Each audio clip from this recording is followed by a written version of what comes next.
एक सत्राजित नाम का महामंत्री है। वह भगवान सूर्य की आराधना से एक अद्भुत समंतक नाम की मणि को पाया है। उस मणि की विशेषता थी दिने दिने अष्टभारान, प्रत्येक दिन 8 भार सोना की मुहरे वो प्रकट करती थी। एक भार का मतलब होता है 20 तोला, तो 8 दून 16 माने 160 तोला सोना वह प्रतिदिन प्रकट कर देती थी पूजा के बाद। ऐसे अद्भुत मणि को धारण करके ये अपने पूरे प्रजा के उसमें बहुत प्रतिष्ठा पा गया, बड़ा सम्मान मिलता था। एक दिन उग्रसेन के राजमहल में पहुँचे, सब विषय में बताया, राजपाट सब सुचारू ढंग से चल रहा है। जाते समय द्वारकाधीश भगवान श्री कृष्ण ने कहा, हे सत्राजित, अगर इस मणि को राजकोष में रख दो तो इससे प्रजा का सुंदर ढंग से सुचारू ढंग से पालन पोषण होगा, लेकिन इसने दिया नहीं। ये हमारी निजी मणि है, सूर्य की कृपा से मैंने प्राप्त किया है, अतः इसको मैं नहीं दूंगा, मना कर दिया।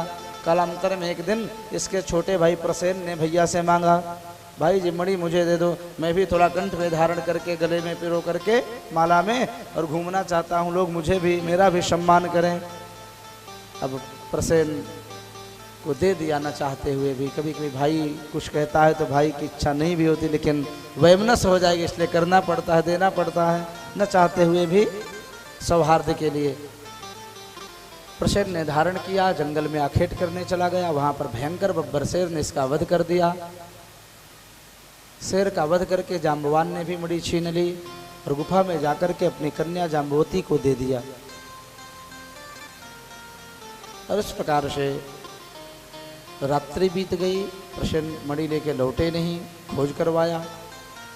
पूरा दिन बीता, रातें बीती, दिन बीता, रात बीता, कई दिन बीत गए, लेकिन प्रसेन तो गायब है, मणि का भी पता नहीं चल रहा है।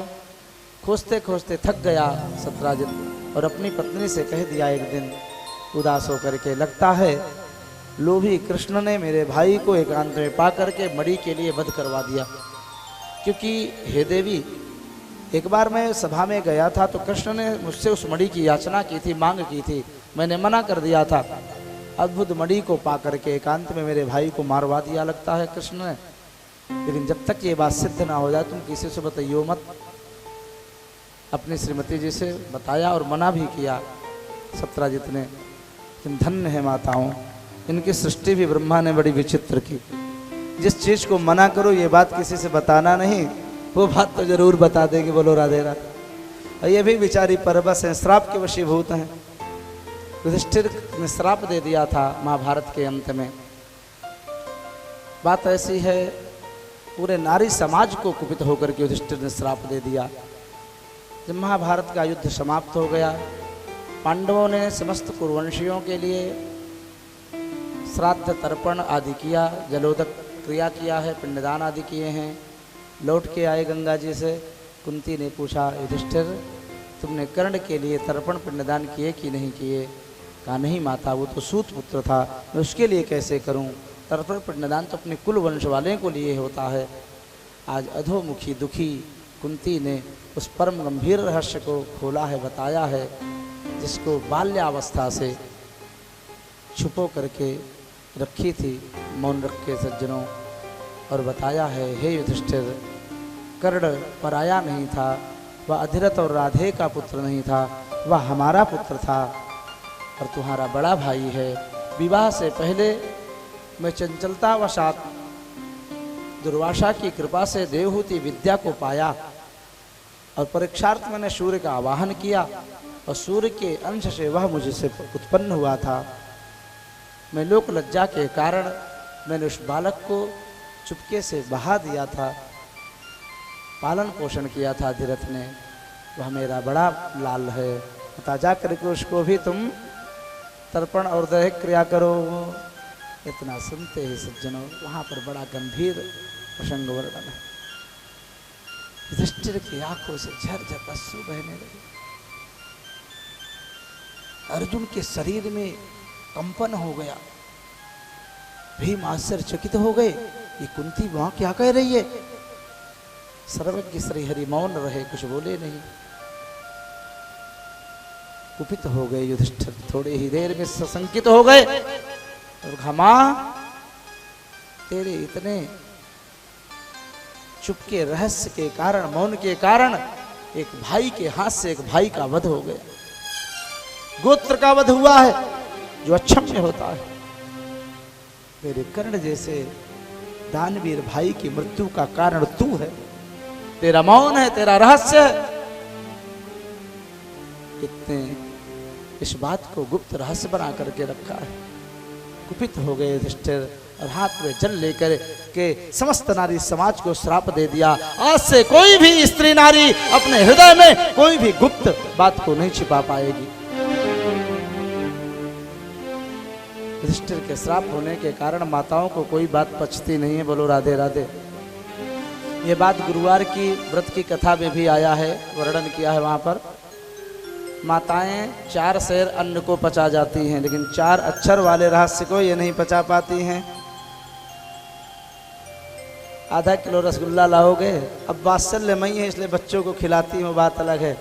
अगर अकेले उनको आधा किलो रसगुल्ला दे दो तो सट्ट कर जाएंगी, पचा जाएंगी।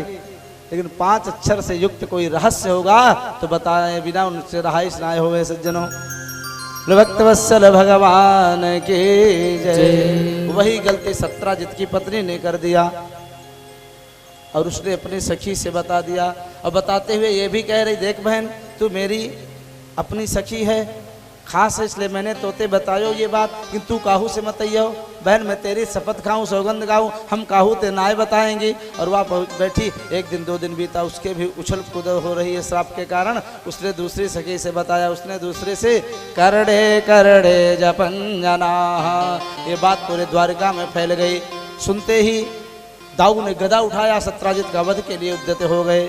ठाकुर जी ने मना किया, जब हमने प्रसेन का वध नहीं किया, मणि नहीं छीनी, तो आप उसके भाई को क्यों दंडित कर रहे हो। मणि की खोज में भगवान सैनिकों को लेकर के चले हैं। जिधर प्रसेन शिकार के लिए जंगल में गए थे, खोज करते हुए घनघोर जंगल में पहुंचे। राजसी वस्त्र आभूषण बिखरे पड़े हैं, इधर उधर कांटों में उलझे पड़े हैं, प्रसेन के अस्थिपंजर दिख रहे हैं। लेकिन मणि की खोज होनी थी, मणि के कारण कलंक लग रहा है भगवान को। मणि की खोज में आगे बढ़े, देखा कि शेर भी कुछ दूरी पर, उसके भी अस्थिपंजर दिख रहे हैं। भालू के द्वारा शेर का युद्ध हुआ, ऐसे वहाँ पर कुछ चिन्ह दिख रहे हैं पंजों के। मणि वहाँ भी नहीं दिख रही है। और भालू के पंजा के सहारे भगवान गुफा में घुसे, द्वार पर रोक दिया सैनिकों को, और जब तक मणि लेकर ना आऊँ आप लोग अंदर मत आना। कई दिन बीते, प्रभु अंदर पहुँचे, वहाँ पर सखियों के साथ एक परम सुंदरी कन्या जाम्बुवती, जाम्बवान की कन्या, उस मणि के साथ खेल रही है बालिकाओं के साथ। यहाँ पर प्रश्न उठता है कि अगर जाम्बवंत जी तो ऋक्ष थे, भालू थे, उनसे मानुषी कन्या कैसे पैदा हो गई। तो श्रीधर स्वामी ने इसका निराकरण उत्तर दिया है, किया है, देव रूपत्वात्। ये जितने भी त्रेतावतार में, राम जी के अवतार में, त्रेता युग में बानर भालू थे, ये देवांश थे।